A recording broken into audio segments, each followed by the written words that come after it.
కించిత్ భగవద్గీతా పఠనము కించిత్ భగవద్గీతా పఠనము కొంచెము గంగా తీర్థము పానము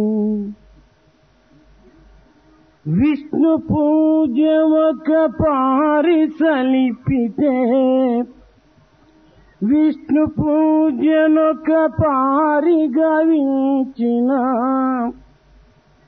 అతనిని యముడేమని తర్కించును అతనిని యముడేమని తర్కించును కించిత్ భగవద్గీతా పఠనము కించిత్ భగవద్గీతా పఠనము కొంచెము గంగా తీర్థము పానము భజ గోవిందం భజ గోవిందం గోవిందం భజ మూఢమతే భజ గోవిందం భజ గోవిందం గోవిందం భజ మూఢమతే. దివ్యాత్మస్వరూపులారా, శంకరుల భక్తులైనటువంటి ఆనంద అనేటువంటి ఒక శిష్యునితో ఈ శ్లోకం ప్రారంభమైంది. అయితే ఈ ఆనందుడు అనేటువంటి వాడు మందబుద్ధుడొకట చేత తనతో కూడినటువంటి విద్యార్థులందరూ కూడాను ఈ మందబుద్ధికి తగినటువంటి అర్థము గిరి గిరి అని పిలుస్తూ వచ్చారు. గిరి అనగా మందబుద్ధి. అట్టి మందబుద్ధితో చేరినటువంటి ఆనందుడు కనుక ఇతనికి ఆనందగిరి అని కూడాను ఒక పేరు పెట్టినారు. Even recitation of a very small portion of the Gita, even if we take in a small quantity of the sacred waters from the Ganges, even if we perform the puja of Vishnu once alone, to such a person at the time of his death, what can the Lord of Death, Yama, say? He cannot ask him any questions. Divyatma Swarupas, Shankara had, along with his disciples, given us the Bhajagovinda. One of his principal disciples, Ananda, gave this particular verse. Ananda was a dull-minded disciple. Therefore, he was being called by his associates by the name Giri. Giri means dull-minded individual. This got attached to his name Ananda and he became Anandagiri. అయితే ఇట్టి మందబుద్ధుడైనటువంటి గిరి నిరంతరము గురుభక్తి లోపల మునిగి గురువు యొక్క సేవలు మాత్రమే సలుపుచూ గురువాజ్ఞలు శిరసావహించి తన కాలమంతైకుడును గురువునకు అర్పితము చేసేటువంటి చిత్తమునందు తన యొక్క జీవితమును గడుపుతూ వచ్చాడు. This dull-minded Anandagiri was having the sole purpose of serving his Guru. He was spending all his time with his Guru. This was the only aim, and he was serving his Guru at all times. గురువు చెంత చేరినటువంటి మిగిలినటువంటి విద్యార్థులు గురువు చెప్పినటువంటి పాఠమును సాయంకాలమునకే అప్పజెప్పి గురువు యొక్క ఆశీర్వాదములు అందుకునేటువంటి వారు. కానీ గిరి అట్లు కాక గురువు చెప్పినటువంటి పాఠములు ఎన్ని నెలలైనా కూడాను అప్పజెప్పడానికి సంసిద్ధుడు కాక గురువు యొక్క సేవల యందు మాత్రమే తన యొక్క కాలమును అంకితం చేస్తూ వచ్చాడు. Other fellow students who were sitting with the Guru were so attentive and clever that whatever lessons were given to them, they were able to get them by heart and understand them and repeat them to the Guru by the very evening. But Anandagiri was so dull that he could not get any of the lessons by heart or recite them as was desired. He was only spending all his time in doing service to the Guru. అయితే గురువునందే తన చిత్తము అంకితం చేయటం చేత గురు అనుగ్రహం కూడాను కొంతకాలమునకు అతని పైన ప్రసరించి ఆ గురువు అనుగ్రహం చేత తనకు ఎక్కడ లేనటువంటి శక్తి సామర్థ్యములు ప్రాప్తించి తోటక వృత్తములనేటువంటి వాటిని గురు స్తోత్రములుగా తాను లిఖించటం చేత అతనికి తోటకుడనేటువంటి పేరు కూడాను అందుకున్నాడు. Because he was at all times serving the teacher, the guru, after some time the teacher's grace was given to him. As a result of the teacher's grace, this Anandagiri acquired an extraordinary amount of strength, and he was able to give a set of verses called the Totaka verses, and therefore he has been referred to as the Totaka.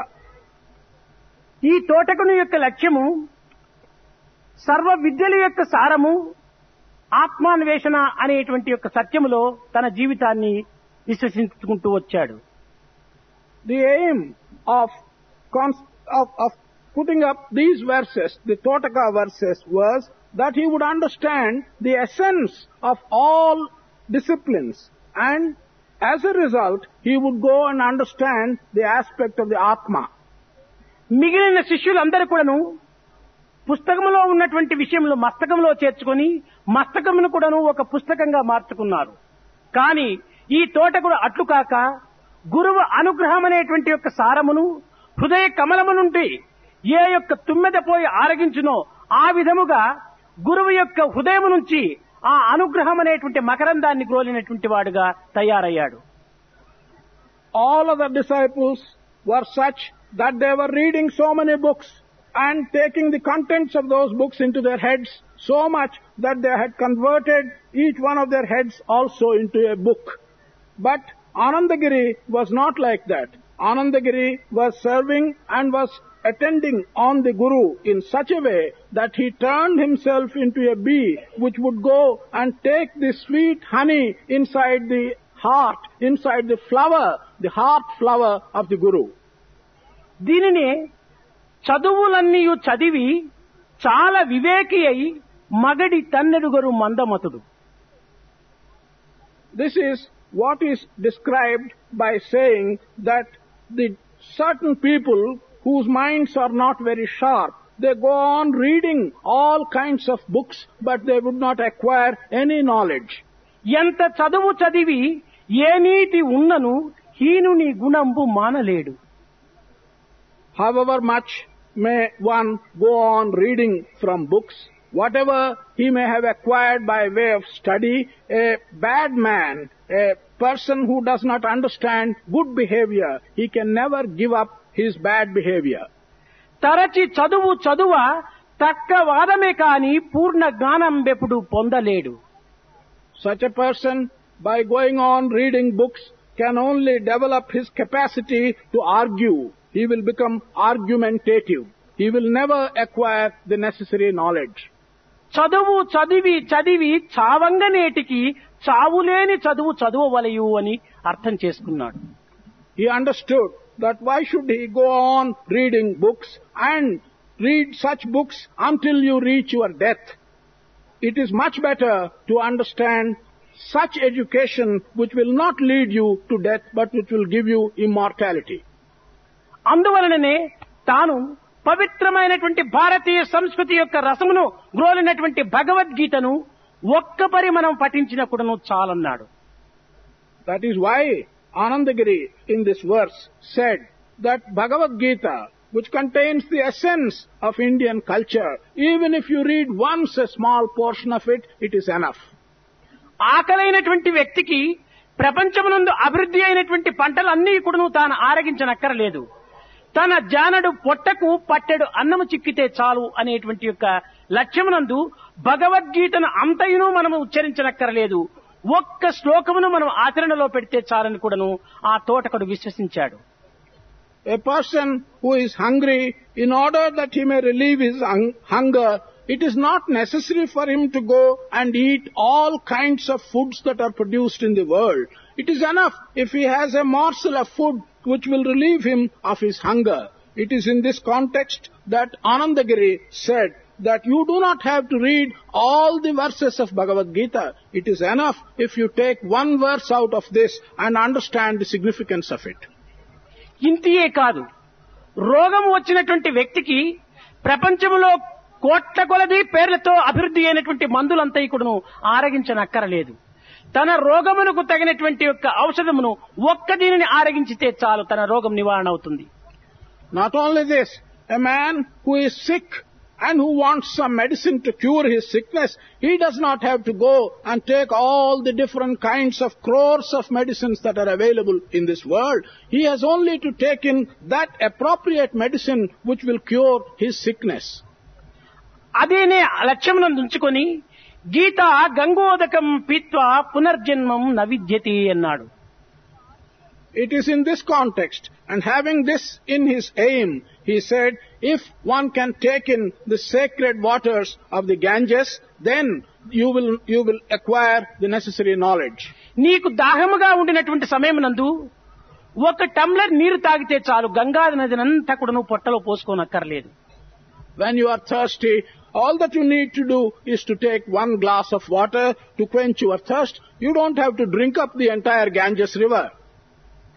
అదే విధముగానే ఈ తోటకుడు భగవత్ అనుగ్రహం అనేటువంటి కిరణము ఒక్కటి నా హృదయం పైన ప్రసరిస్తే చాలు, సర్వశక్తిమయుడనై నేను ఈ జగత్తులకంతా కూడాను ఒక ఆత్మస్వరూపునిగా నేను నిరూపణ చేయవచ్చును అనేటువంటి దృఢ విశ్వాసము ఆ యొక్క ఆనందగిరి యందు ఉండినటువంటిది. In the same manner, Totaka believed that if one single ray of the grace of God could shine on his heart, that is quite enough for him to demonstrate to the world the nature of Atma. He had so much confidence in himself and in this that he believed, and Anandagiri thought that one ray of the grace of God is quite sufficient for him. అట్టి దృఢ విశ్వాసం కలిగినటువంటి యొక్క శిష్యుడు ఒకటి చేతనే తోటకుడిని బద్రి అనేటువంటి యొక్క స్థానమునకు పీఠాధిపతిగా నియమించాడు శంకరులు. Badri. It's because the Guru had such extraordinary amount of confidence in this particular disciple, Totaka. The Guru established a Pitha in Badri and asked Totaka to be in charge of this Pitha. శంకరుల వారికి నలుగురు ప్రత్యేకించినటువంటి ప్రథమ శిష్యులుగా ఏర్పడినారు. There were 4 principal disciples for Shankara. పద్మపాదుడు, సురేషు, తోటకుడు, అస్తామలకుడని నలుగురు ప్రథమ శిష్యులుగా నిలిచారు. ఈ నలుగురిని మన భారతదేశమునకు నలుమూలల ఒక ఆధ్యాత్మిక అద్వైత సిద్ధాంతమును స్థాపించే నిమిత్తమై 4 పీఠములుగా నియమించి 4 పీఠములకు ఈ నలుగురు ప్రత్యేకమైనటువంటి శిష్యులను అధికార స్థానంలో ఉంచాడు. Shankara had 4 principal disciples, Padmapada, Suresh, Totaka and Asthana.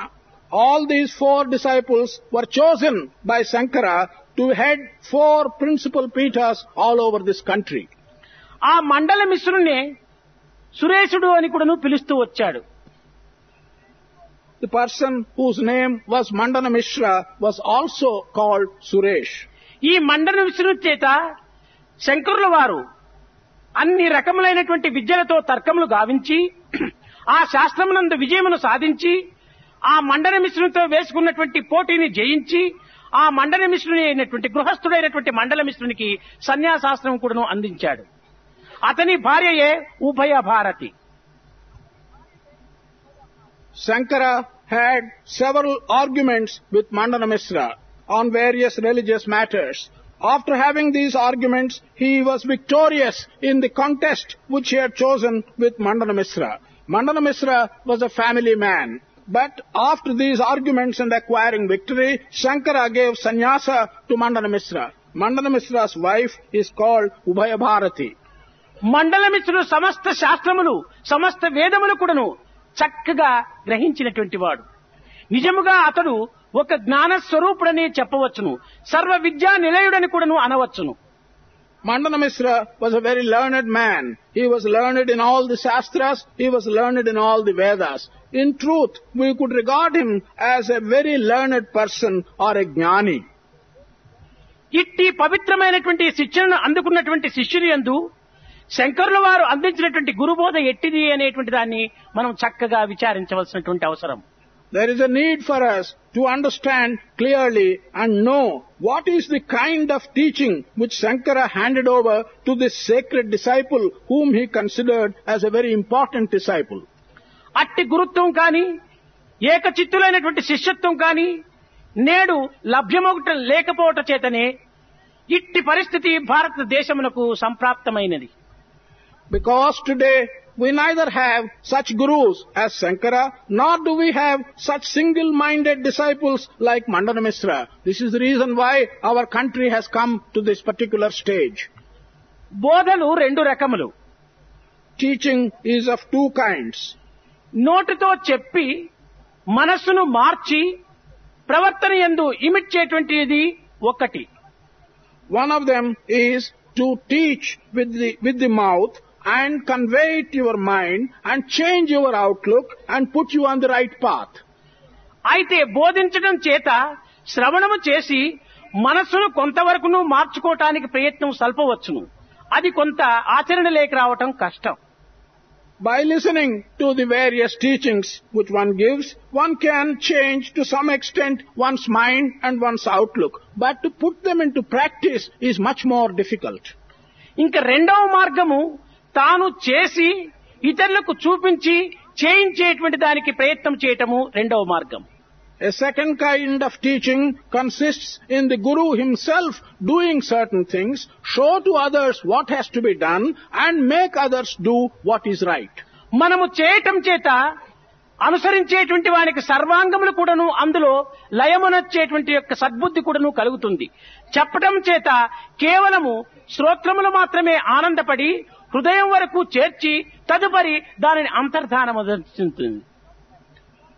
By the Guru taking the second method of teaching, and that is himself doing and others watch him do a thing like that, will involve the entire system of organs of the disciple being attentive, and therefore there is some strength in this method of teaching.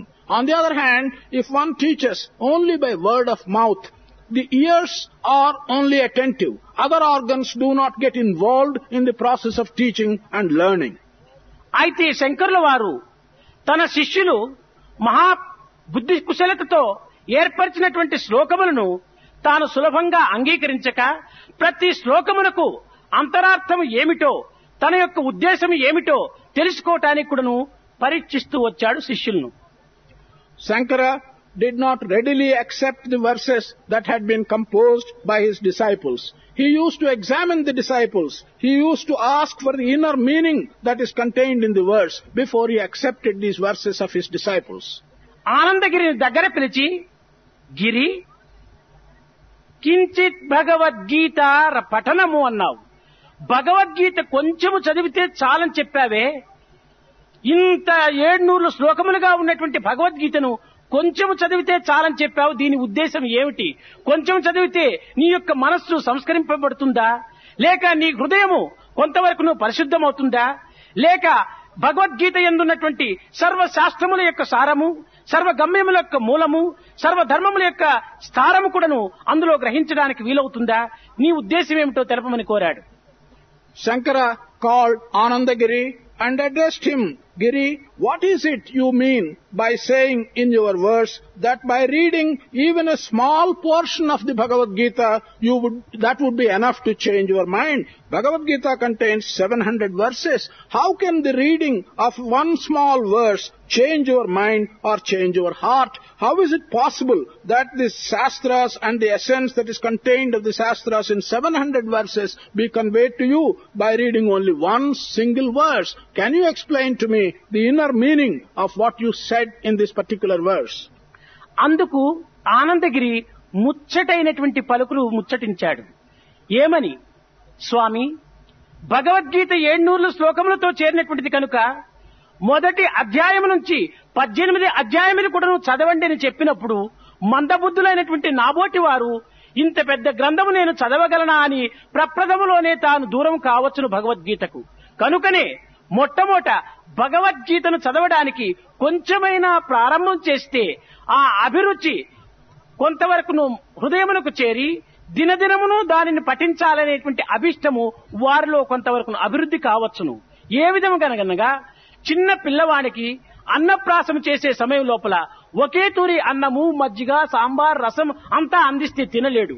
కనుక మొట్టమొదట తీయని పదార్థాన్ని మెత్తగా చేసి వారి నోటికి అందించినప్పుడు క్రమక్రమేణా ఆ రుచిని మరిగి తదుపరి తట్టలలో ఉన్నటువంటి పదార్థాన్ని కూడా పొట్టన వేసుకోవటానికి ప్రయత్నం చేసినట్టుగా ఈ మందబుద్ధి కలిగినటువంటి వారికి భగవద్గీత పరిచయము కొంతైనా చేసితే ఆ భగవద్గీత యొక్క తత్వాన్ని క్రమక్రమేణా వారు అభివృద్ధి పరచుకోవచ్చుననేటువంటి ఉద్దేశంతో కించిత్ భగవద్గీత పఠనమని రాశాను అని చెప్పాడు. Anandagiri gave a very sweet reply. The reply was indeed very attractive. Anandagiri said, yes, Bhagavad Gita is a very big text. It has 700 verses.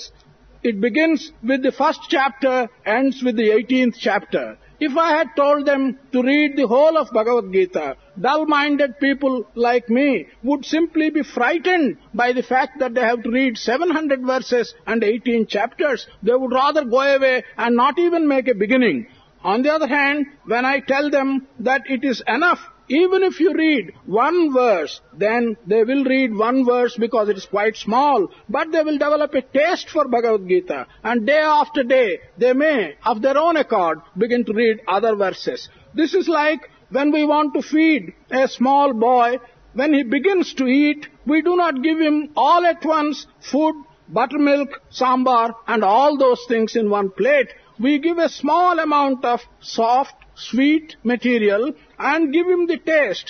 Once he gets the taste, afterwards he will, of his own accord, develop taste for food, for buttermilk, for sambar, and he will go and take the entire food that is contained in the plate. ఇంకా గంగాజలం యొక్క సారమును మనం గ్రోలినప్పుడు అది కొంచెం మాత్రమే గ్రోలాలని చెప్పావే, ఇందులో ఉన్నటువంటి భావం ఏమిటి అని కూడాను తిరిగి శంకర్ల వారు ప్రశ్నించాడు. Again, Shankara asked the question, you said that when we want to taste Ganges water, it is quite enough if you taste a small quantity. What is the meaning of this statement? Ganga మహాపవిత్రమైనటువంటిది. భారతదేశ మాతృవర్తి, ప్రపంచ వ్యాప్తి, పవిత్ర కీర్తిని ఆర్జించినటువంటిది గంగా మాత. ఆ గంగా జలము ఎన్ని సంవత్సరములు మనం పెట్టినప్పటికీ చెడిపోనటువంటి పదార్థము. ఇంతే కాక ఆ జలమునందు పవిత్రమైనటువంటి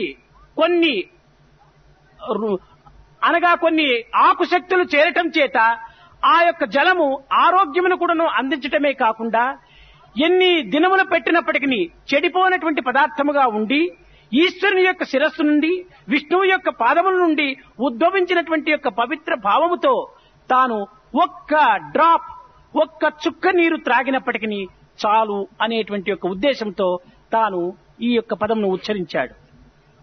Ganges is a very sacred river. So far as our country is concerned, Ganges is in the position of the mother to ourselves. It has spread this feeling of being a mother to our country throughout the entire world. It has established our reputation and our traditions have been valued on account of the Ganges. Moreover, we know that the water from Ganges can remain unspoiled over any length of time. If we drink this water, it is so sacred and it contains certain elements that they give us the health and the strength. It comes from the head of Ishvara. It comes from the Vishnupada. This has such sacred history that even if you take one drop of this Ganges water, it is good enough. That is why I have said so.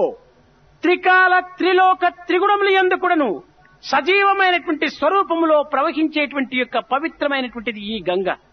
అనగా స్వర్గమునందు మందాకిని అనేటువంటి పేరుతో, భూలోకమునందు భగీరథి అనేటువంటి పేరుతో, పాతాళ లోకమునందు భోగవతి అనేటువంటి పేరుతో ఒకే గంగా ప్రవహిస్తూ ఉంటుండాలి. అనగా భూత భవిష్యత్ వర్తమానములు యందు కానీ, ఇంకా కొన్ని రకములైనటువంటి యొక్క ఉత్తమ మధ్యమ అధమ లోకములందు కానీ, సత్వ రజో తమో గుణముల యందు కానీ ఏకత్వంగా ప్రవహించేటువంటి యొక్క భారతీయ సంస్కృతియే మహా పవిత్రమైనటువంటి గంగా ప్రవాహము అని కూడాను ఈ యొక్క ఆనందగిరి గురువుతో చెప్పాడు. Not only this, at all the three possible times, in all the three possible words, with all the three possible qualities does this sacred Ganges river flow. Whether it is in the heaven, it flows with the name of Mandakini. On the earth, it flows with the name of Bhagirathi. Whereas in the Netherlands or in Patala, it flows with the name of Bhogavati. With these three different names, it is the same river which is flowing either in heaven or on earth or in Patala. Similarly, whether it is the Sattva Guna or the Rajoguna or the Tamoguna, all the three gunas are contained in this river. In the same manner, whether it is in the past or the present or the future, all three possible divisions of time, it is the same river that is flowing. These are the extraordinary qualities of this Ganges river. కానీ ఈ ఆనందగిరి యొక్క అంతరార్థము ఇంతటితో తృప్తి కాక శంకరుల వారు మరింత లోతులకు అతన్ని విచారిస్తూ వెళ్ళాడు. Shankara was not satisfied with the inner meaning that has been explained by Anandagiri. Shankara went further and began to question Anandagiri with a view to go deeper in the context of this. స్వర్గ మధ్య పాతాళ లోకములు మూడు ఉన్నవా? ఇవి ఏ రూపంలో ఉన్నవి?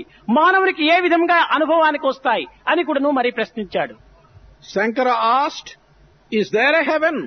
Is there a earth where people live? Is there a Patala? In what manner does man experience these three different states? Shankara asked Anandagiri. అప్పుడు ఆనందగిరి పిపీలకాది బ్రహ్మ పర్యంతం కూడాను ఏకత్వమైనటువంటి ఆత్మ దివ్యత్వంగా ప్రకాశిస్తున్నదనేటువంటి సత్యాన్ని గుర్తించినటువంటి వ్యక్తి స్వర్గలోకవాసిగా నేను భావిస్తున్నాను. అనగా నిరంతరము కూడాను శాంతి సుఖములతో ఆనంద స్వరూపుడై సత్యభావమును ప్రేమ కిరణముల ద్వారా ఆరగించేటువంటి యొక్క వ్యక్తిగా గుర్తించినటువంటి ఉత్తమ స్థానమే స్వర్గము అన్నాడు. Anandagiri gave the reply that whatever the being may be, starting from an ant, going up to the very creator, one who recognizes that the Atma that is present in all these beings is just one and the same, the one who recognizes at all times and is happy, he is having peace and he is in bliss, the one that recognizes this truth of oneness, he will be called the individual who is equivalent to Swarga or heaven. పసి పక్షు మృగ క్రిమ కీటకాదుల యొక్క భేదభావములను పురస్కరించుకొని మానవుడు ప్రత్యేకించినటువంటి ఒక వ్యక్తిగా భావించుకున్నంత వరకు కూడాను వాడు మిథ్యలోకమైనటువంటి మధ్యస్థానమునకు చేరినటువంటి వాడన్నాడు. So long as one makes the distinction between animals, between birds, between cattle, between human beings, and thinks that man is a separate, significant and distinctive being, separate from animals and birds, he will belong to the place where human beings live, the Marchaloka. ఇంకా పాతాళ లోకం అనేటువంటి దానికి చక్కని ఆధారాన్ని అందించాడు. మానవత్వమునే మరచి కేక ప్రకృతి యొక్క తత్వాన్ని కూడాను విస్మరించి వేద శాస్త్ర ఇతిహాస ప్రమాణములను ఏమాత్రము కూడాను లెక్కించక తన యొక్క స్వార్థమునే లక్ష్యమునందు ఉంచుకొని తన జీవితమే ఆధారం అనేటువంటి యొక్క మార్గమునందు ప్రవర్తించేటువంటి వారు అందరూ కూడాను పాతాళ లోకవాసులేను అని కూడాను తాను ప్రబోధించాడు. He then went on to say that if an individual forgets the human nature in him, he becomes an animal, he forgets the world, he does not pay any heed to the Vedas or to the Shastras, he is fully and entirely selfish, he lives for himself. Such people will be in the Patala. కాన ప్రతి ఒక్క విషయమునందు కూడాను మనసుని యొక్క భావముల్లోనే ఈ యొక్క స్థానములంతా కూడాను హెచ్చు పల్లములు అనేటువంటివి మనకు కనిపిస్తూనే ఉంటుంటాయి. మానవుని యొక్క దేహము ఏ రకముగా హెచ్చు పల్లములుగా ఉంటుండాదో దానిలో నివసించేటువంటి మనస్తత్వం కూడాను అదే హెచ్చు పల్లములుగానే ఉంటుంటాది. మనసు మనిషి హెచ్చు పల్లములు లేనటువంటిది లోకములో మనకు కనిపించదు. All our ideas, what we have in our mind, just like our body, you find high and low. You find things being high and low. So we have to conclude, either for a man's mind or for a man's behavior, there is always high and low. It is not an even thing. ఒకే మానవుని యందు సత్వ రజస్ తమో గుణములు మూడు కూడాను నివసిస్తూ ఆయా సమయమును పురస్కరించుకొని ఆయా గుణములు విజృంభించుతూ ఉండటము మానవునికి నిత్యానుభవంలో సత్యమైనటువంటి స్వరూపములు. It's a matter of daily experience to man. It is something which everyone understands, that in him these three kinds of gunas, sattva, raja, tamo, are all present, and depending upon the time, depending upon the circumstances, what comes up will be decided by the environment. It may be a mixture of all these three gunas. అనగా ఆనందముగా సుఖముగా ఉండినటువంటి సమయం లోపల సాత్వికమైనటువంటి శాంతభావములు మానవునికి కొంతవరకును పైకి రావటం, తిరిగి తన అభిష్టములకు విరుద్ధమైనటువంటి యొక్క క్రియలు జరిగినప్పుడు తాను ఉద్రేకవంతుడై తన యొక్క మానవత్వాన్ని కూడాను మరచి కొంతవరకును ఆవేశములకు గురి కావటము, లేక పొట్టనిండుకు మెక్కినప్పుడు ఎట్టి పరిస్థితులు ఎందుకును తాను చింతించక తాను తమోగుణ స్థితుడైపోయి అనగా చల్లగా తాను నిద్రావస్థ యందు చేరటము. ఒక్క మానవుని యందే ఈ మూడు గుణములు ఎట్టు నివసిస్తూ ఉన్నవో, ఈ మూడు గుణములకు మూడు దేహములు ఎట్టు లేకుండా ఉన్నవో, అదే విధముగానే మానవుని యందు స్వర్గ, మధ్యలోకం, పాతాళ లోకములనేటువంటివి కూడాను మానసిక తత్వములను పురస్కరించుకుని బయలుదేరుతూ ఉంటాయి. Just as when a man is indeed happy and when he is in good circumstances, his ideas too will be of the nature of sattva. His ideas will be soft. On the other hand, when something goes against his own wish, something bad happens, he gets immediately excited and the rajoguna appears. On the other hand, when he has eaten well, eaten heavily, he will slowly and quietly go to sleep and the tamoguna appears. In this way, all the three gunas are in the same man. Each guna does not have a separate body. In one body, all the three gunas coexist and they come up according to the situation and circumstances. So also, Swarga, Martya, Patala, the heaven, the earth and the Patala, all the three are present in one and the same individual. దీనినే ఆస్తిక, యాస్తిక, ఆస్తిక, నాస్తిక, నాస్తిక అనేటువంటి యొక్క స్థానములకు కూడాను దీన్ని విభజించినారు. The same thing has been divided into so many parts: believing, non-believing, believing, non-believing, and so on. నీవు నాస్తికుడైనా కూడాను మంచిదే కాని ఆస్తిక నాస్తికుడు మాత్రం కాకూడదన్నారు. You may be a non-believer. It is better to be a non-believer than being a believing non-believer. కనుక నీవు రెండు గుర్రముల సవారి మాత్రం చేయటానికి నీవు ఏమాత్రం కూడా నువ్వు పూనుకోకు. గుర్రం సవారి నీకు తెలియనప్పుడు నీవు గుర్రముని ఎక్కకపోయినను పర్వాలేదు, లేక ఒంటి గుర్రమును ఎక్కినా మంచిదే. రెండు గుర్రములపైన నీవు సవారి చేయటము చాలా ప్రమాదమని కూడాను ప్రబోధించాడు ఈ యొక్క శ్లోకార్థం. In this verse, it has been conveyed that you should never ride two horses. If you do not know to ride a horse, it's better not to ride a horse. If you know how to ride a horse, you should ride one horse. But it is most dangerous to ride two horses at the same time. ఇది అంతై కూడాను మానవునిలో దివ్యత్వమైనటువంటి యొక్క ఆత్మ ప్రవాహమే ఈ గంగా ప్రవాహము అని. కనుక భారతదేశమునందు పవిత్రమైనటువంటి యొక్క గంగకును మానవుని హృదయమునందు నిష్కల్మషమైనటువంటి యొక్క సత్యభావములకు ఇది సన్నిహిత సంబంధం ఏర్పడినటువంటిది. కనుక భారతీయుని ధర్మము గంగా ప్రవాహం వంటిది. కనుక అట్టి గంగా ప్రవాహం వంటి అనగా మాలిన్యం పడక, అపవిత్రము కాక, చెడిపోక, నిత్య సత్య నిర్మలమైనటువంటి యొక్క ఆకారమును ధరించేటువంటి యొక్క స్వరూపమే భారతీయ ధర్మము. ఈ యొక్క లోకమునకు గంగా స్వరూపము లోపల దిగి వచ్చినటువంటిది. All this relates to the connection of man to divinity. In man, the Atma is flowing like a clear stream, in the same manner in which water is flowing as a clear stream in the river Ganges. It simply means that the Indian culture is such, and it has been flowing through people like water flows through Ganges, and maintains itself in a clean manner.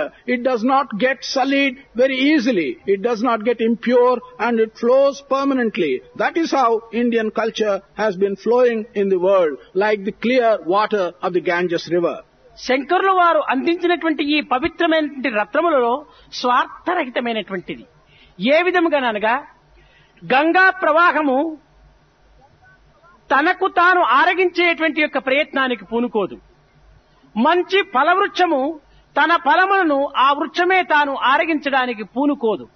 అదే విధముగానే మహనీయులైనటువంటి వారు వారి యొక్క సర్వశక్తులు కూడాను వారి నిమిత్తమై వినియోగపరచక లోక కళ్యాణ నిమిత్తమై త్యాగము చేసినటువంటి మహామూర్తులు. The verses that have been handed over to us by Shankara are clear in the sense that they are not at all selfish. How? The Ganges river, when it flows, it does not make any attempt to enjoy the sweet water that is flowing through itself. A good tree gives you fruits, but the tree never enjoys the fruits. In the same manner, all the great Maharshis and all the great people of this country have given us all their strength for the purpose of benefiting others. They have never utilized anything of their own capacity for their own benefit.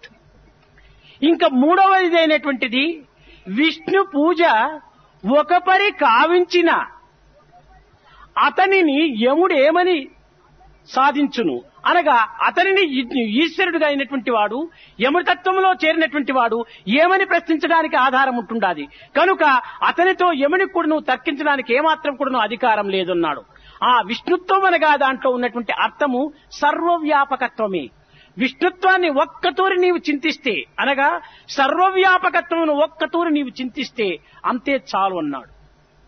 In the third line of the verse, Anandagiri said, if you perform Vishnu Puja even once, then you will attain a state where the Ishvara in the form of the Lord of Death, Yama, cannot come near you, cannot ask you any question. What is it that he is going to argue with you if you are really in one with the Vishnu Puja? Vishnu stands for omnipresence. It means if you understand even once the aspect of omnipresence, Yama cannot come and argue with you at all. Vishnu అనగా కేవలము శంఖ చక్ర గదా పద్మములతో చేరినటువంటి వాడు కాదు. విష్ణుత్వం అనగా సర్వవ్యాపకత్వం. The word Vishnu does not mean here in this context one who has got the usual insignia, the Shankha, Chakra, Gada and Padma. Vishnu here stands for omnipresence. అతనికి రూపము లేదు కానీ అతనికి స్వభావం అనేటువంటిది మధురమైనటువంటిదిగా ఉంటుండాది. He has no particular form, but his aspect, the idea associated with him is something exceedingly sweet. మధురత్వమైనటువంటి యొక్క ఆనంద తత్వమే విష్ణుత్వం అనేటువంటి దానికి కూడాను ఒక అర్థము. The bliss that we will enjoy as a sweet bliss is the aspect of Vishnu. దీనికి ఆనందగిరి చక్కని ఒక ఉదాహరణను కూడా అందించాడు. Anandagiri gave a very beautiful example to explain this. స్వామి, బియ్యమును పిండి చేసి మనము జిహ్వయో ధరించినప్పుడు దానికి ఎట్టి రుచి కూడాను మనం అనుభవించుకోవటానికి అవకాశం లేదు. లేక గోధుమలను పిండి చేసి దానిని మనం రుచి చూడటానికి నాలుక పైన పెట్టుకున్నప్పుడు అందులో కూడాను ఏమాత్రం కూడాను రుచి మనకు చిక్కదు. ఇంకా బేడల పిండి చేసి ఆ పిండిని మనము జిహ్వలో ధరించినప్పుడు దానికి కూడాను ఏమాత్రం కూడాను రుచి చిక్కదు. అయితే చక్కెరను బియ్యపు పిండిలో వేసి అనేక తీయనైనటువంటి పదార్థములుగా మనం చేసుకుంటూ దానికి రూపనామములు కల్పిస్తూ ఉంటున్నాము. ఇదే చక్కెరను మనము బేడల పిండిలో వేసి దానినే బూందీలని లాడని అనేక రకములుగా చేసుకున్నప్పుడు అందులో తాను యొక్క స్వభావమైనటువంటి యొక్క మధురత్వం మనకు అందిస్తూ ఉంటుండాది. గోధుమ రవ్వ లోపల ఈ చక్కెరను కలపటం చేత ఇది రవ్వలాడు అనేటువంటి రీతి కింద కూడా ఒక తయారవుతుండాది. కనుక దానికి స్వభావమైనటువంటిది గోధుమల యందు కానీ బియ్యమందు కానీ బేడల యందు కానీ ఈ మధురత్వం లేకపోయినప్పటికీ ఈ మధురమును అందించేటువంటి యొక్క చక్కెర అందులో చేరటం చేత దానికి కూడాను మధురత్వాన్ని అందిస్తూ వచ్చింది. కనుకనే విష్ణుత్వం అనేటువంటిది ఏ యొక్క జడమైనటువంటి పదార్థమునందు కూడాను మనము స్మరించటం చేత ఆ జడ పదార్థము కూడాను మధురమైనటువంటి యొక్క దైవత్వంగా కూడాను మనకు రూపొందుతుంది. Anandagiri said, if you take rice and convert it into rice flour and put it on your tongue, you don't feel the taste at all. If you take wheat, convert it into wheat flour and put it on your tongue, you don't get any taste at all. If you take some pulses and convert them into flour, put them on your tongue, you don't get any taste at all. But if you mix some sugar with either the rice flour or the wheat flour or the pulses and then make some kind of a sweet out of that, call it a ladu or call it a rava ladu or bundi and so on, and put it on your tongue, then you get the natural sweetness given to the rice, given to the wheat, given to the pulses. Although there is no inherent sweetness in either rice, wheat or pulses, the moment you give sugar, sugar gives the taste to the rice flour and pulses as well. In the same manner, when the Vishnutva is joined, associated even to a lifeless thing in this world, then that gives you the feeling of Vishnu or omnipresence. This is how you can impart Vishnu attitude, can impart the omnipresence to lifeless things as well. మనము ఆరగించేటువంటి తీపులకు అనేక రూపనామములు ఉండినప్పటికీ అన్ని తీపుల యందు కూడాను చక్కెర ఒక్కటే అనేటువంటి యొక్క సత్యం మనకు ఎట్లా మనం గుర్తిస్తున్నామో, అదే విధంగానే జగత్తునందు అనేక రూపనామములు ధరించినటువంటి వ్యక్తులుగా ఉండినప్పటికీ సర్వుల యందు కూడాను విష్ణుత్వం అనేటువంటి యొక్క మధురమైనటువంటి ఆత్మతత్వము అందులో ఉండటం చేతనే ఈ యొక్క ప్రేమ అనేటువంటి యొక్క స్వరూపములో ఒకరికొకరు సంబంధము, అనుబంధము, ప్రతిబంధములు కూడాను మూల కారణమైంది. Although the sweets which we make and eat in this world have many different forms and many different names, the one truth is that all of them contain sugar.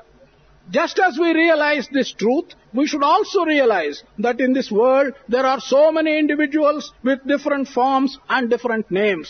But the one truth that is contained in all of them is the Vishnu Tattva or the Atma Tattva which is present in all of them.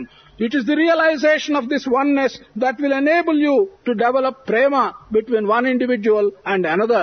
And that is responsible for all the connections, for all the affection or for all the disaffection that will come about between one and another. ఈ మధురమైనటువంటి విష్ణుత్వంను మనము కొంతవరకును విచారణ చేసి కానీ, లేక పెద్దల యొక్క ప్రబోధనల వల్ల కానీ, గ్రంథ పఠనం వల్ల కానీ, లేక సద్గురువుల యొక్క దర్శన స్పర్శన సంభాషణల చేత కానీ ఈ మధురత్వాన్ని కొంతవరకును అర్థం చేసుకొని సర్వవ్యాపకత్వం అనేటువంటి విష్ణుత్వాన్ని కూడా గుర్తించటము వ్యక్తిత్వానికి ప్రప్రథమంలో ప్రధానమైనటువంటిది.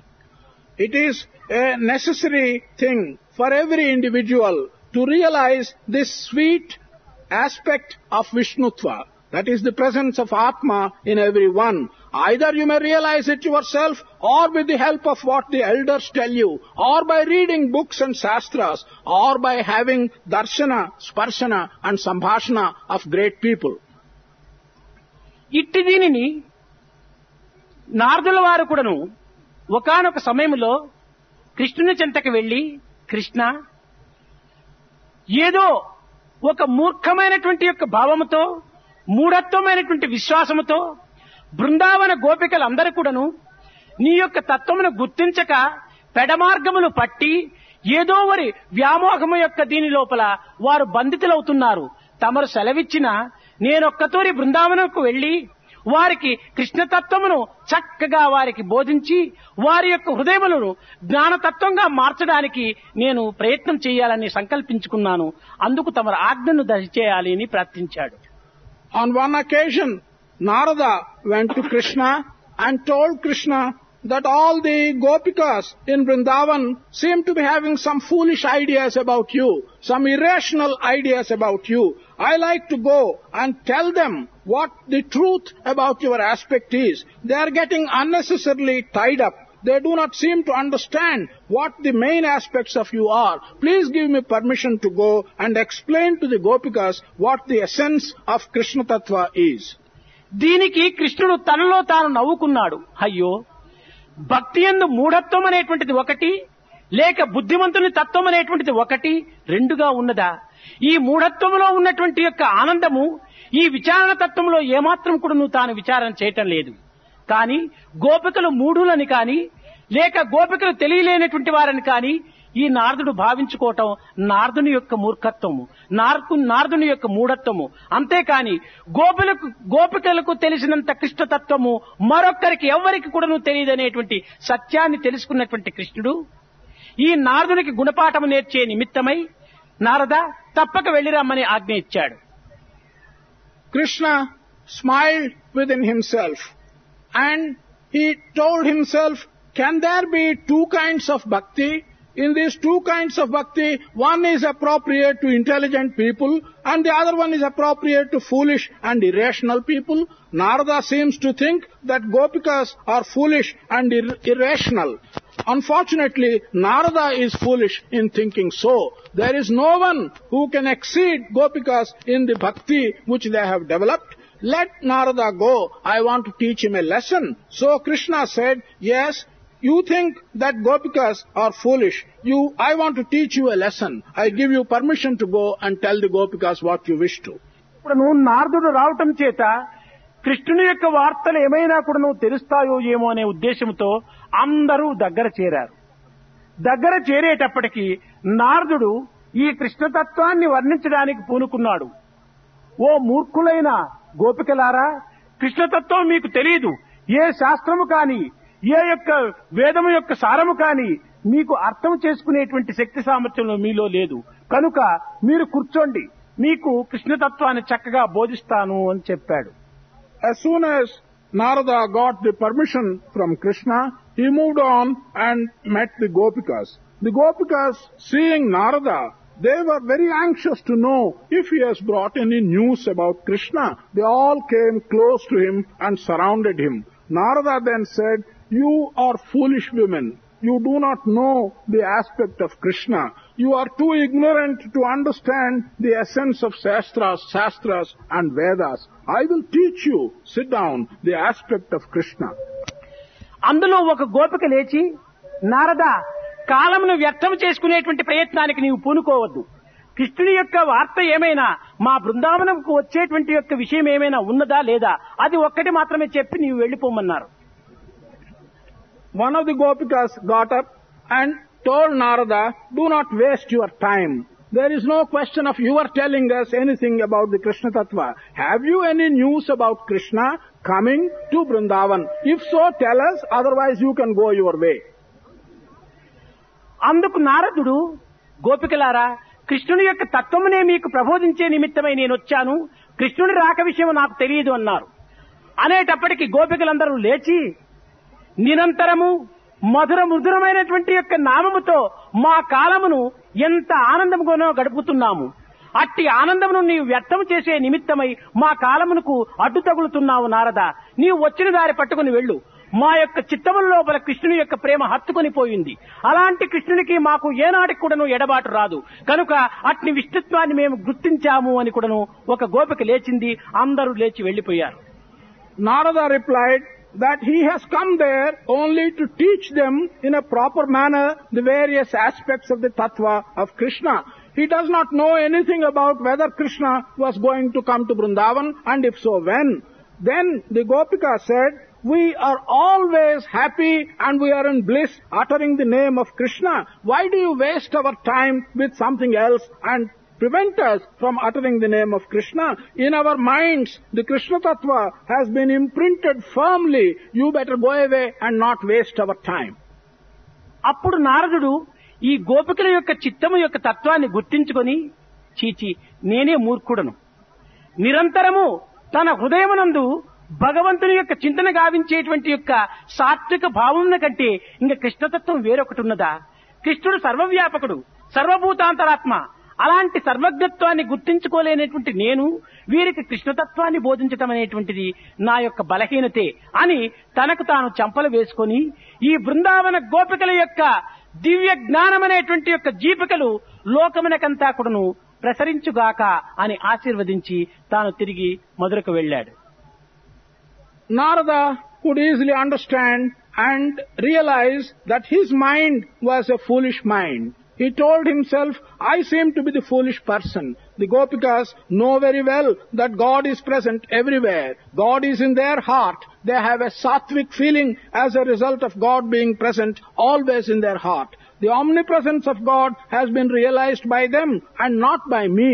May this aspect, the realization of the omnipresence of God by the Gopikas, spread all over the world. And Narada left by giving that blessing.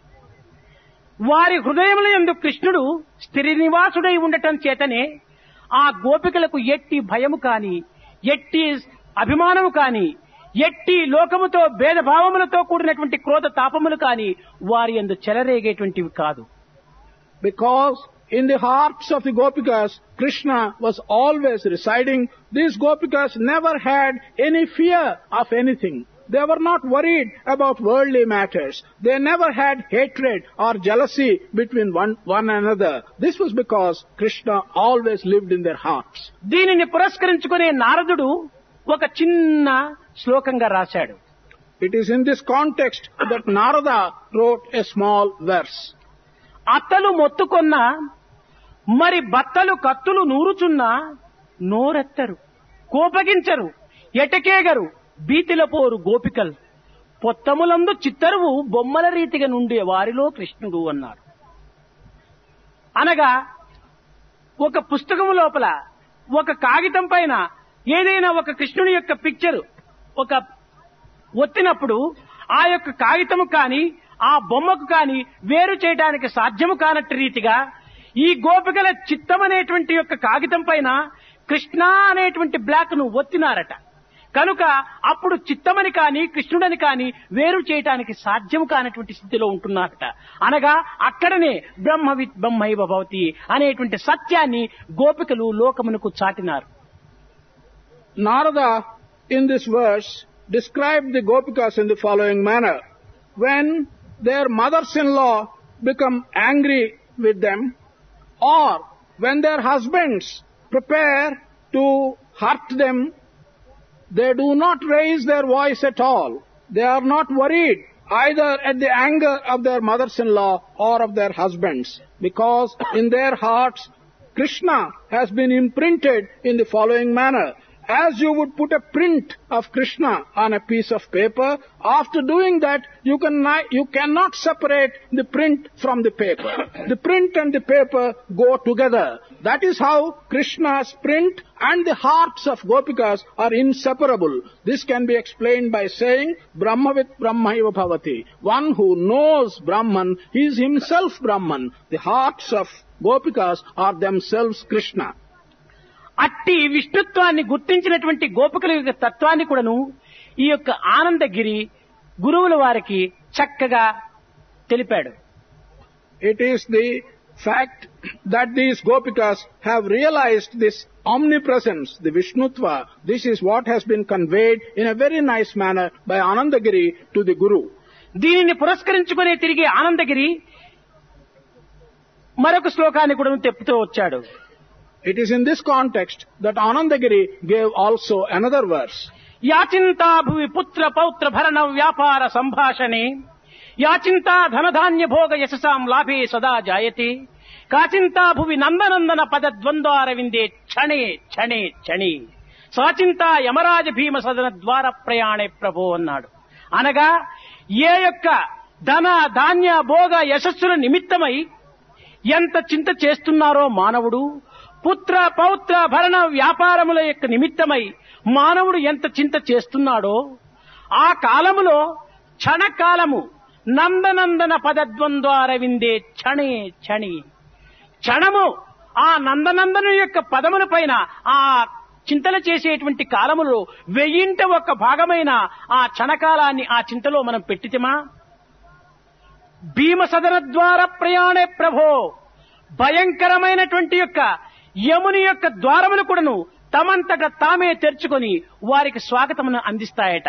కనుక భగవత్ యొక్క భక్తి కాని విష్ణుత్వంలో ఉన్నటువంటి యొక్క దివ్యత్వం యొక్క సారమును కాని తెలుసుకున్నటువంటి వ్యక్తికి ఎట్టి భయమును కాని ఎట్టి చింతకు కాని ఎట్టి విచారమునకు కాని అవకాశం లేదని కూడాను ఈ ఆనందగిరి ఉద్బోధ చేశాడు. Anandagiri in the verse which has just been referred to said that we spend so much time in thinking about our families, about our relations, about our children and about our grandchildren. We spend so much time and effort in thinking about the wealth that we have to amass, about the manner in which we have to keep this money and the way in which we should preserve this. If only we can spend 1,000th part of the time and effort which we put in thinking about our families, children, grandchildren, wealth and so on, about the Nandanandana, that is Krishna, and we can think of his feet, then all fears will go. For such people, even the most fearful area where Yama resides, such doors will be opened without any effort. People who have developed this aspect will have no fear at all about anything in this world. ఈ కలియుగమునందు కాలము యొక్క విలువను గుర్తించుకోలేనటువంటి వ్యక్తులు అభివృద్ధి అవుతున్నారు. కారణమేమనగా అనిత్యము, అశాశ్వతము, అసత్యమైనటువంటి యొక్క విషయ సంబంధముల కోసమై యావత్ కాలమును కాయమును కూడాను అంకితం చేసి వ్యర్థులైపోతున్నారు. కనుక ఏ యొక్క చిన్న పవిత్రమైన కార్యం చేయాలన్నప్పటికీ వారికి వ్యవధి చిక్కదు. కానీ అపవిత్రమైనటువంటి యొక్క పనుల యందు దినముల తరబడి, వారముల తరబడి, నెలల తరబడి కూడాను వారు జీవితాన్ని గడుపుతూ ఉంటుంటారు. ఒక్క చిన్న ఉదాహరణం, ఇలాంటి సత్సంగం ఏమైనా జరిగిందంటే, అయ్యా అర్ధగంట సత్సంగంలో నువ్వు పాల్గొనడానికి వీలుంటాదా అనేటప్పటికీ, అబ్బా అర్ధగంట రావటం ఇక్కడే, అర్ధగంటకి నాకు టైం లేదు అంటారు. కానీ క్లబ్ లో పోయి 6 గంటల నుంచి కూడాను తెల్లవారుజామున 3 గంటల వరకు కూడాను పేకాట ఆటంలో వాళ్ళకి నిద్ర కూడా రాదు. ఇంతే కాకుండా మనము ఒక ఇంచి శాలిగ్రహానికి మనం ఒక స్పూనుడు నీరుతో అభిషేకం చేయవయ్యా అంటే, ఆహా అది నాకు టైం లేదు, చిన్న శాలిగ్రహానికి స్పూనుడు నీరు పోయటానికి మాత్రమే వ్యవధి లేదంటారు. కానీ దున్నపోతలను నీరు పోసి బాగా కడిగి శుభ్రం చేయడానికి పూనుకుంటారు. వీడి తలవరాత ఆ రీతిగా ఉంటుంటాది. కనుకనే మంచి కార్యముల యందు ఏమాత్రము కూడాను ఇచ్చే శక్తి కలుగదు. చెడ్డ కార్యము లోపల మహా ఉత్సాహమైనటువంటి శక్తి కూడాను కలుగుతూ ఉంటుంటాది. అందువలననే మొన్న కూడాను నేను చెప్పాను, సత్యం జన విరోధాయ, అసత్యం జనరంజనం, సురా విక్రేయతే స్థానే దద్యాధికం క్షీరం గృహే అన్నారు. అనగా మనము పాలు పెరుగు అనేటువంటి వారు ఇంటింటికి తెచ్చి అమ్మినప్పటికీ మాకు వద్దులేండి వెళ్ళండి అంటారు. కానీ ఊరికి దూరంగా పెట్టుకున్నటువంటి మద్యపానం దగ్గరికి వీళ్లు కాళ్లతో నడిచి ఒక విధమైనటువంటి ఒక శ్రమలైనా పడి అక్కడికి వెళ్లి ఆ చెడగొట్టేటువంటి యొక్క పదార్థాన్ని రోలి వస్తుంటారు. కనుక మానవుని యొక్క తత్వం అనేటువంటిది సత్యమేమిటి, అసత్యమేమిటి, మానవుని యొక్క జీవితం లోపల ఇది ఏది మంచిది, ఏది ఉపేక్ష, ఏది అపేక్ష అనేటువంటి యొక్క విచారణ శక్తి శూన్యం కావటం చేతని మానవుడు కేవలము ఒక మానవత్వానికి సైగినటువంటి గౌరవాన్ని అందించలేకపోతున్నాడు. In this Kali Yuga, there are many people who are coming up who do not know and realize the value of time. We spend so much time after going to fulfill our worldly desires. We do not find any time to do good things. We are willing to spend days, weeks, and even months in trying to do bad things. When someone comes and tells you to do something good, you say you have no time. For example, if someone comes and says, participate in a satsang like this for half an hour in the day, you say that you have no time. But you are willing to go to a club and spend the time in the club from 6 p.m. to 3 a.m., even if you do not have half an hour's time for a good thing. In a house, if someone suggests that you have a spoonful of water and do abhishekam to a saligram, the general reply is, oh, there is no time for doing this. But they are willing to go and wash the buffaloes outside with water, however large the surface for washing may be. This is their misfortune. For good things, we have no faith and we have no time. For doing bad things, we have faith and we have strength.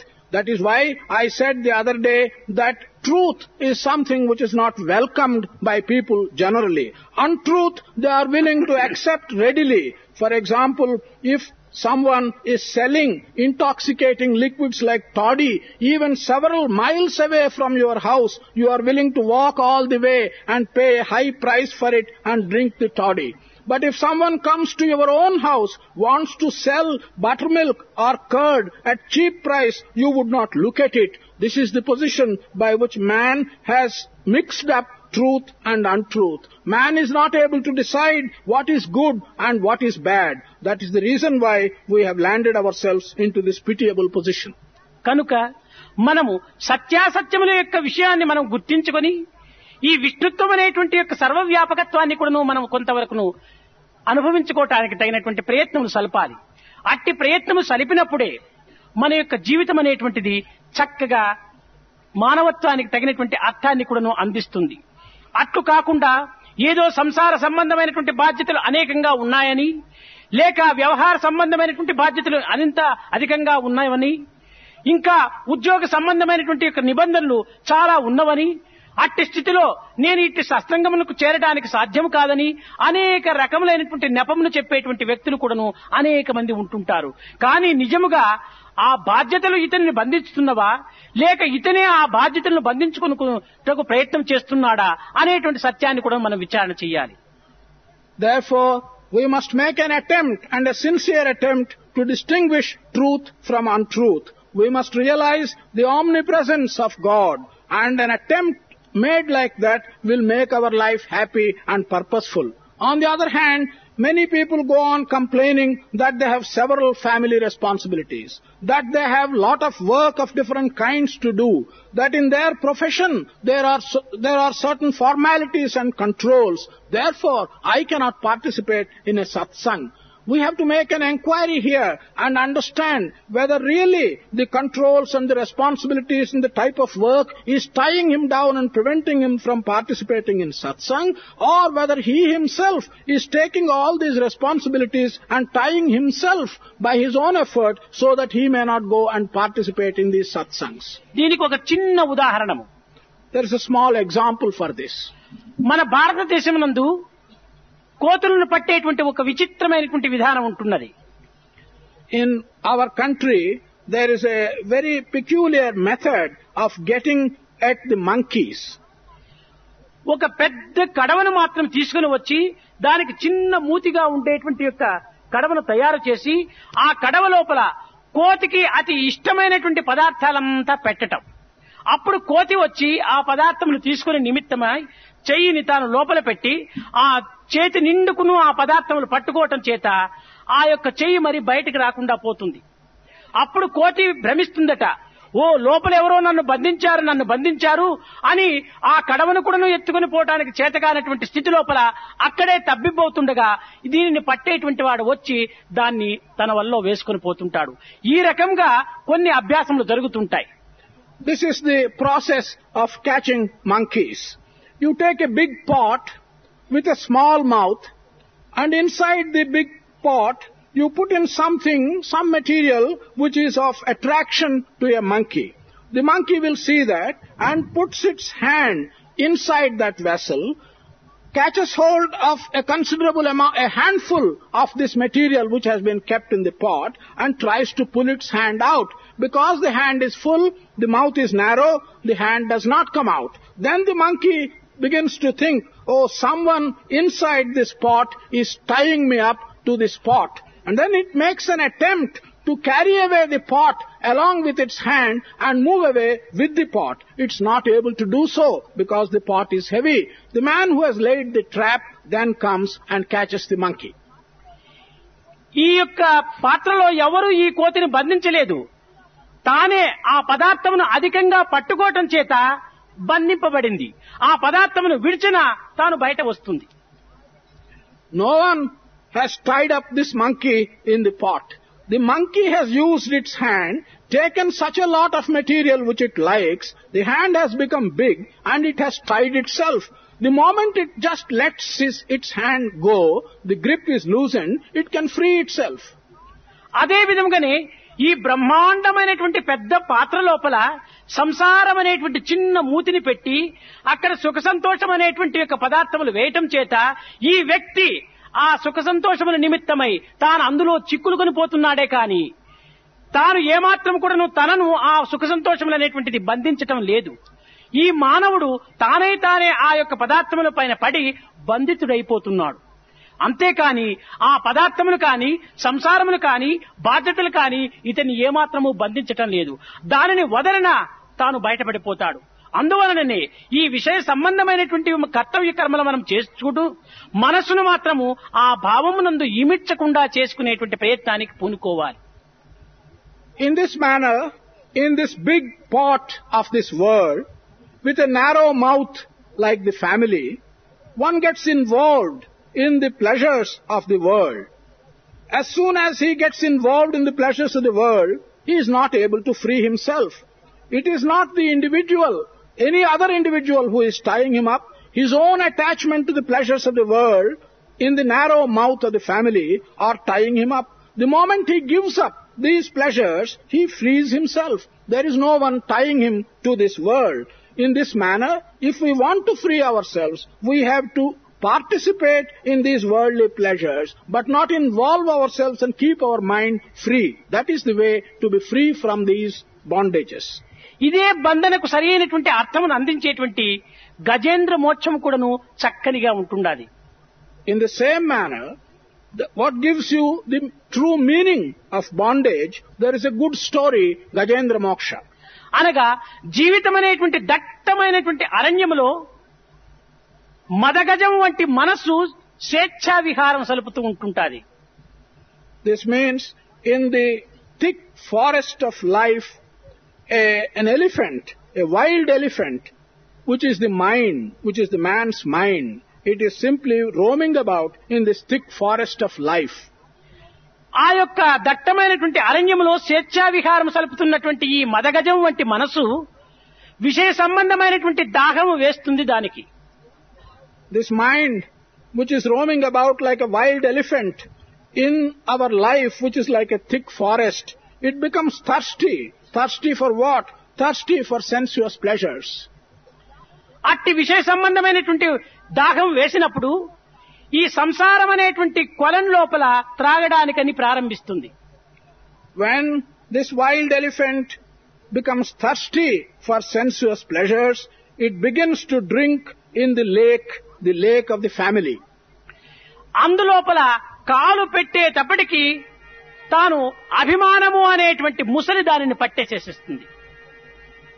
The moment this elephant puts its foot in this lake, then this attachment, a crocodile called the attachment, catches hold of its leg. ఈ యొక్క అభిమానం అనేటువంటి యొక్క ముసలి పట్టిన తక్షణమే దాని నుంచి ఇంక ఇడిపించుకోవటానికి సాధ్యం కాదు ఈ మదగజం వంటి మనసుకు. The moment this attachment, the crocodile of an attachment, catches hold of its leg, this wild elephant cannot free itself from this family. అప్పుడు కొంతకాలము ఆ యొక్క అభిమానంతో పోరాడి పోరాడి పోరాడి కట్ట కడబడకు నీవే తప్పని తప్పరం బెరుగా, ఓ భగవంతుడా, ఇంక నాకు ఏమాత్రం కూడా ఈ సంసారంతో అక్కరలేదు, నన్ను ఎట్లయినా రక్షించి ఈ కొల నుంచి ఈ యొక్క ముసలి యొక్క బాధ నుంచి నన్ను తప్పించమని తన దృష్టిని ఈశ్వరుని వైపున మరలుస్తాడు. అప్పుడు ఈశ్వరుని దృష్టి తనపైన మరలుస్తాడు. దీనినే సుదర్శనము అన్నారు. సుదర్శనమైనటువంటి చక్రము కాదు, సుదర్శనము మంచి దృష్టి. ఈశ్వర దృష్టి ఈ యొక్క గజమునకు వచ్చిన తక్షణమే ఈశ్వర దృష్టి గజము పైన ప్రాకింది. తక్షణమే బంధ విమోచన జరిగింది. With this attachment in the family, when the crocodile of attachment has caught its leg, it struggles. The elephant struggles and fights with this attachment for some time until it becomes weak. When it becomes weak, he says, "Oh God, you are the only one who can now save me. I cannot save myself. Please save me from this crocodile." And the elephant then turns its vision to God. When the elephant turns its vision to God, God's vision is also turned towards this elephant. This process is referred to as Sudarshana. Sudarshana is not a chakra which is anything separate. It is good vision. As soon as the elephant turns its vision to God, then that is called Sudarshana. కనుక ఈనాడు మనము సుదృష్టి రావాలి, సుదర్శనము కలగాలి. అప్పుడే ఆ భగవంతుని యొక్క అనుగ్రహ కిరణములు కూడాను మన పైన ప్రసరించడానికి వీలవుతుంటుంటాది. So today we should get good vision, Sudarshana.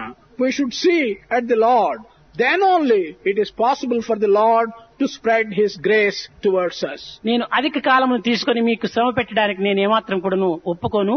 అయితే ఇది సమయం వచ్చినది కనుక ఈనాటి శ్లోకములకు పురస్కరించుకొని దానికి సంబంధించినటువంటిది ఏంటి కనుక ఒక్క ప్రపంచంలో గజేంద్ర మోక్షం వరకు మనం పోనక్కర్లేదు. ఒక వ్యక్తి తన జీవితమును సుఖము నుంచి తన వాంఛ నుంచి కట్ట కడపటి వరకు కూడాను ఏ విధంగా మారినాడు అనేటువంటిది స్వామి చింతనే అట్టి అనుభవానికి కూడాను ఒక ఆదర్శమైనటువంటి ఉపమానం ఉన్నది. I generally do not like to take too much of your time and talk too long. However, since the particular verse which we have been expounding is of relevance, there is no need to go as far as the story of Gajendra Moksha in this world. There is an individual case in my own experience and in the presence of Swami himself, how he has completely changed, how he was immersed in worldly pleasures and how he had completely changed his life. I would tell you this instance. 20 సంవత్సరములకు పూర్వము ఒక విద్యార్థి నా దగ్గరికి వచ్చాడు. 20 years ago, one student came to me. స్వామి, నేను క్లాసులో first class రావాలి అని ప్రార్థించాడు. He prayed that he should come first in his class. మంచిది నాయనా, నీవు చదవలసిన రీతిగా చదవాలి, నీ ప్రయత్నం కూడా ఉంటుండాలి. తప్పక యత్న ప్రయత్నములు మానవ ధర్మము, జయాపజయములు దైవాధీనము. నీ యత్న ప్రయత్నములు పురస్కరించుకొని దైవానుగ్రహం కూడా ఉంటుంటాది. తప్పక నీ ప్రయత్నం చేయమని ధైర్యాన్ని అందించాను. I told him, yes, it is good. I gave him courage. I said, yes, there must be your effort also. Everyone must make his own effort. And after making the effort, the result is in God's hands. But I give you the necessary courage. Make your own effort. తదుపరి తాను pass అయ్యాడు. తాను చాలా సంతోషించి రెండవ సంవత్సరము, స్వామి, నేను 6 నెలల నుంచి కూడా నువ్వు పాస్ అయ్యి డిగ్రీ చేతిలో పట్టుకొని నేను ఉద్యోగం లేక అవస్థపడుతున్నాను. తమరెట్లయినా అనుగ్రహించి నాకు ఒక ఉద్యోగం చిక్కేటట్టు చెయ్యాలి అని ప్రార్థించాడు. He passed as he desired, and he came after some time and said, I have passed and I have a degree in my hands for the past 6 months. I have been going about without a job. Please give me the blessing that I shall get a job. తిరిగి అతని యొక్క అదృష్టవశాత్తు 1 నెల లోపలనే ఉద్యోగం చిక్కింది. By his good luck, within 1 month, he got a job. తిరిగి 3 నెలలకే మరి నా దగ్గరకు వచ్చాడు. ఏమైనా ఉద్యోగం చిక్కిందా అని ప్రశ్నించాను. చాలా సంతోషంగా మంచి ఉద్యోగమే చిక్కింది స్వామి. అయితే మా ఆఫీసు లోపలనే ఒక టైపిస్ట్ ఉంటుండదే, ఆమె నేను పెళ్లి చేసుకోవాలని ఉంది అన్నాడు. He came back to me in 3 months and I asked him, what happened? Are you happy? Have you got a job? He said, yes, I am very happy indeed. I got a job within 1 month. I have come back now to tell you that in my own office there is a typist girl whom I want to marry. నాయనా, మీ తల్లిదండ్రులకు ఏమైనా ఇష్టం ఉన్నదా, లేక వారికి విరుద్ధమైనటువంటి రీతిగా పోవటం మంచిది కాదు అని అనేక రకములుగా కూడాను అతనికి చాలా బోధించాను. I asked him, my dear boy, is this agreeable to your father and to your mother? It is not desirable that you should do something which is not accepted by your parents. In so many different ways, I told him a few good things. కానీ ఆ పిల్లవాడు ఏమాత్రం కూడా నువ్వు దారికి రాలేదు. విరుద్ధమైన చేసుకుని పోయి ఆ యొక్క బిడ్డను పెళ్లి చేసుకోవటానికి సంసిద్ధుడై ఉంటున్నాడు. ఆ బిడ్డనే పెళ్లి చేసుకోకుని పోతే నేను ప్రాణమైన ఈడుస్తాననేటువంటి యొక్క మూర్ఖము లోపల ఉంటున్నాడు. అట్లయినప్పుడు నేను అతన్ని చాలా ఖండించి తిరిగి, సరే నాయన, నీవు కొంత విచారించి మీ తల్లిదండ్రులు ఎట్లయినా ఒప్పించడానికి నువ్వు పూనుకో, వారి ఇష్టమైనప్పుడు తప్పక నేను కూడా ఇష్టపడతాను, నా ఆశీర్వాదములు ఎప్పుడు కూడా ఉంటున్నాయని చెప్పి పంపించాను. The boy was not inclined to listen to me. He was saying that even if his parents did not agree, even if it meant his transgressing what his parents desired, he would rather marry that particular girl. He would die if he would not marry that particular girl. Under those conditions, I no doubt criticized him, but I advised him that it is better he goes and speaks to his father and mother and convince them of the situation and then only go through the marriage. సరి, ఎట్లయినా మా తల్లిదండ్రులను ఒప్పించుకుంటానని చెప్పని వెళ్ళినాడు. ఇంక తల్లిదండ్రులకు అనేక హింసలంతా పెట్టడం చేత బిడ్డ యొక్క సుఖాన్ని కోరి ఎక్కడైనా ప్రాణం తీసుకుంటాడో ఏమోని వారు కూడా నిర్బంధంగా ఒప్పుకున్నారు. పాపం. He went back to his father and mother, and because he brought large amount of pressure of different kinds on the father and mother, they were rather afraid that this boy might kill himself if they did not agree. Somehow or other, they said, all right, you can go and marry. సరే, marriage జరిగిపోయింది. తిరిగి 1 సంవత్సరం అయిన తర్వాత మరి ఇద్దరు కలిసి వచ్చారు. Marriage was over, and after about 1 year, both of them together came to me. ఏమైనా పెండ్లైందా? పెండ్లైంది స్వామి, కానీ ఒక కొడుకు కావాలా అని వచ్చాడు. I asked them, is the marriage over or you married? They said, yes, we are married, but we are desirous of having a son. సరే, మరి 2 సంవత్సరాల తర్వాత కొడుకు కూడాను పుట్టాడు. ఈ కొడుకు పుట్టేటప్పటికి ఆమె ఉద్యోగాన్ని వదిలిపెట్టింది పెళ్లైతానే. ఇంటిలో ఖర్చులు అధికమవుతూ వచ్చేసేసినాయి. అప్పుడు మరీ 3వ సంవత్సరం మరి నా దగ్గరకు వచ్చాడు. స్వామి, 6 ఏళ్లు అయిపోయింది నేను ఉద్యోగంలో చేరి, నాకు ప్రమోషన్ రాలేదు, ప్రమోషన్ కావాలి అని వచ్చాడు. After 2 years, they had a son. But then, as soon as they were married, this girl gave up her job, and therefore their income became less, and the family was growing. Expenses were growing. So after 6 years, they came back to Swami, and they said, expenses have been growing, and how can we meet this situation? అయితే ఆ పిల్లవాడు ఈ యొక్క ప్రపంచ సంబంధమైనటువంటి విషయాల్లో మూర్ఖంగా ఉండిన స్వామి విషయంలో మాత్రము చాలా భక్తి శ్రద్ధలతో ఉండేటువంటి వాడు. When he came after 6 years asking for promotion, it was evident that while in regard to these worldly matters, he was somewhat foolish, yet in regard to matters relating to Swami, he was having considerable faith and he was having great respect. సరే, తిరిగి నాయన ఏదో నువ్వు బాధలు పడుతున్నావు, తప్పక నువ్వు మంచిగా నువ్వు నడుచుకుంటుండాలి అని చెప్పి నేను అనుగ్రహిస్తాను పోమని చెప్పాను. నీ అదృష్టం కూడా నువ్వు చేరాలని. తిరిగి వెళ్లిన తక్షణమే ప్రమోషన్ వచ్చింది పాపం.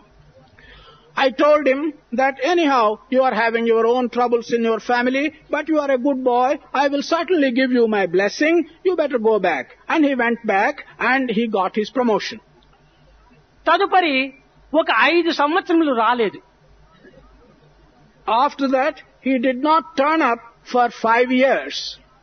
ప్రమోషన్ వచ్చినంత కొంతకాలం లోపల మాత్రం చాలా ఆనందంగా ఉంటున్నాడు.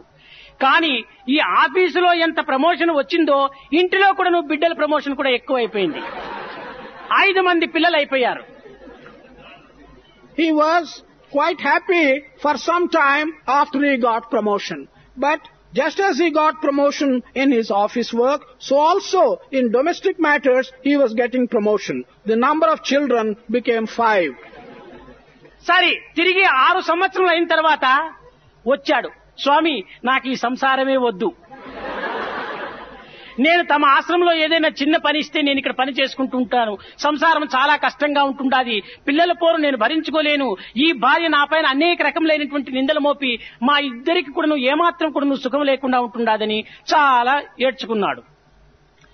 After 6 years, he turned up and he said, Swami, I do not want this family at all. I want to get out of this family. I want to join your ashram.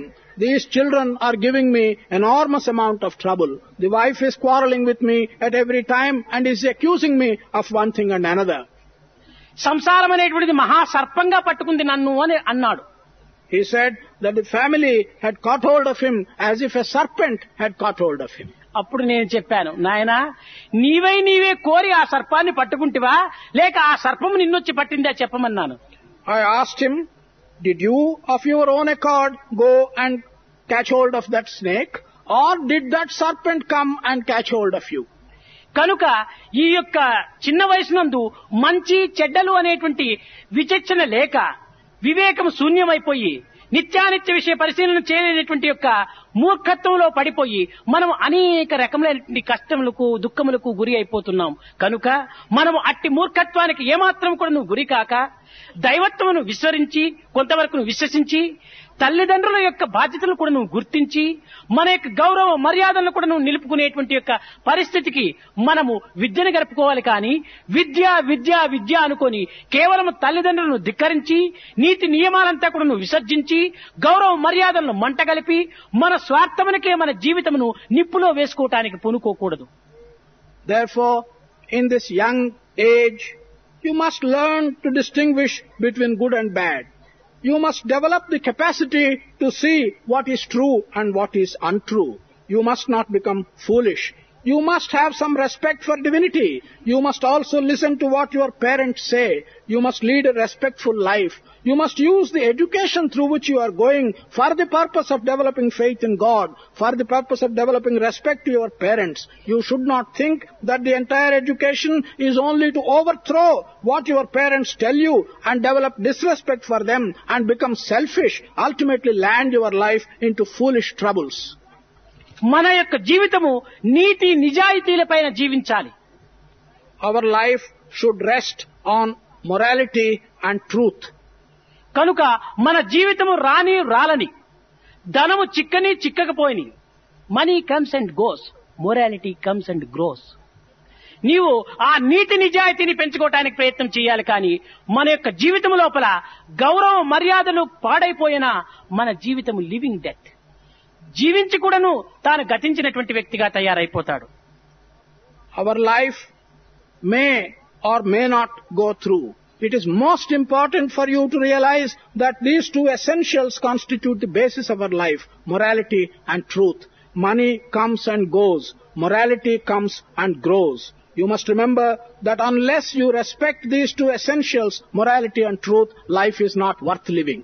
కనుక నీవు సత్య మార్గములో ప్రవేశించి సహనము, త్యాగము, ఒక అన్యోన్యత అనేటువంటి దానిని అభివృద్ధి పరుచుకొని నీ యొక్క శీలమును అనగా గుణమును ప్రధానమైనటువంటి లక్ష్యమునందు పెంచుకున్నప్పుడు తప్పక ఇహమును సుఖింప హేమతారక విద్య, పరమును సుఖింప బ్రహ్మ విద్య, ధర్మ విద్య, బ్రహ్మ విద్యల యందు కూడాను నీవు చక్కని ఒక ఆదర్శప్రాయుడైనటువంటి వ్యక్తిగా తయారవుతావు. You must therefore follow the correct path. You must develop forbearance. You must know what sacrifice is. You must develop mutual respect. In this manner, if you can lead your life, adopting righteous conduct, that will help you in this world. Understanding Brahman, Atma, that will help you in the next world. కనుక మీరు విద్యావంతులు అయినప్పటికీ, గొప్ప గొప్ప ఉద్యోగములు ఏలినప్పటికీ, దేశమునకు నాయకులుగా మీరు తయారైనప్పటికీ చాలా సంతోషమే. అయినప్పటికీ మీ యొక్క హృదయాన్ని మాత్రము నిరంతరము పరిశుద్ధమైనటువంటి రీతి కింద ఉండి భగవత్ అనుగ్రహానికి సరి అయినటువంటి ప్రయత్నం లోపల, ప్రవర్తన లోపల మీ జీవితాన్ని అంకితం చేసుకోవాలి. ఎట్టి విద్యలు లేనటువంటి యొక్క ఆనందగిరికి గురు కటాక్షము చేత ఎట్టి మహాపండితుడిగా తయారైపోయి బద్రీ ఆశ్రమానికి, బద్రీ పీఠమునకు తాను అధిపతిగా కూడాను తయారయ్యాడు. కనుక గురు కటాక్షము కాని, భగవత్ అనుగ్రహం కాని పొందేటువంటి అవకాశములకు మీరు సరి అయినటువంటి ప్రయత్నాలు సలిపినప్పుడు ఎట్టి దాని యందు కూడాను మనము విజయాన్ని సాధించడంలో ఎట్టి సందేహము ఉండదు. It's a matter of pleasure to see that you get educated. It is certainly a matter of pleasure when you occupy positions of responsibility. You may become leaders of various aspects in this country, but in all these things, try and keep your heart clean and pure. Then you will get the grace of God. Do you see that Anandagiri, though an uneducated and foolish person, he had the grace of Guru and the grace of God. He became a big scholar and he became the head of the Badri Peetha. Thus, grace of God can do everything for you. बड़ा चित्त चोरा बृंदावन संचारा, बड़ा चित्त चोरा बृंदावन संचारा, बड़ा चित्त गोपाल गोपाल के मुरली गोपाल गोपाल गोपाल गोपाल के मुरली गोपाल गोपाल गोवर्धनोद्धार गोपाल बाला, गोपी मनोहर राधे गोपाला, गोपी मनोहर राधे गोपाला, बड़ा चित्त चोरा बृंदावन संचारा, बड़ा चित्त चोरा बृंदावन संचारा, गोपाला गोपाला के मुरली गोपाला गोपाला गोपाला गोपाला गोपाला के मुरली गोपाला, गोवर्धनोद्धार गोपाल बाला, गोपी मनोहर राधे गोपाला, बड़ा चित्त चोरा बृंदावन संचारा, गोपाला गोपाला के वाके गुरु जी बोलो, वाके गुरु जी बोलो सत्य नाम जी बोलो सत्य नाम बोलो सत्य नाम जी बोलो नित्य नित्यं जपिए तेरे नाम जी बोलो नित्य नित्यं जपिए सत्य नाम जी बोलो सत्य नाम राम राम राम राम राम राम जी बोलो बोलो राम राम राम राम राम राम जी बोलो सत्य नाम जी बोलो सत्य नाम कृष्ण कृष्ण कृष्ण कृष्ण कृष्ण कृष्ण जी बोलो कृष्ण कृष्ण कृष्ण कृष्ण बोल कृष्ण कृष्ण कृष्ण कृष्ण कृष्ण कृष्ण जी बोलो कृष्ण कृष्ण कृष्ण नित्य नित्यं जपिए कृष्ण नाम जी बोलो नित्य नित्यं जपिए हरि हरि हरि हरि हरि हरि जी बोलो बोलो हरि हरि हरि हरि हरि हरि जी बोलो सत्य नाम जी बोलो सत्य नाम जी बोलो गोविंद जय जय गोपाल जय जय गोविंद जय जय गोपाल जय जय राधा रमण हरि गोविंद जय जय गोविंद जय जय गोपाल जय जय गोविंद जय जय गोपाल जय जय गोविंद जय जय गोपाल जय जय बोलो गोविंद जय जय गोपाल जय जय गोविंद जय जय गोपाल जय जय बोलो गोविंद जय जय गोपाल जय जय राधा रमण हरि गोविंद जय जय वाके गुरु जी बोलो वाके गुरु बोलो वाके गुरु जी बोलो सत्य नाम जी बोलो सत्य नाम जी बोलो सत्य नाम सत्य नाम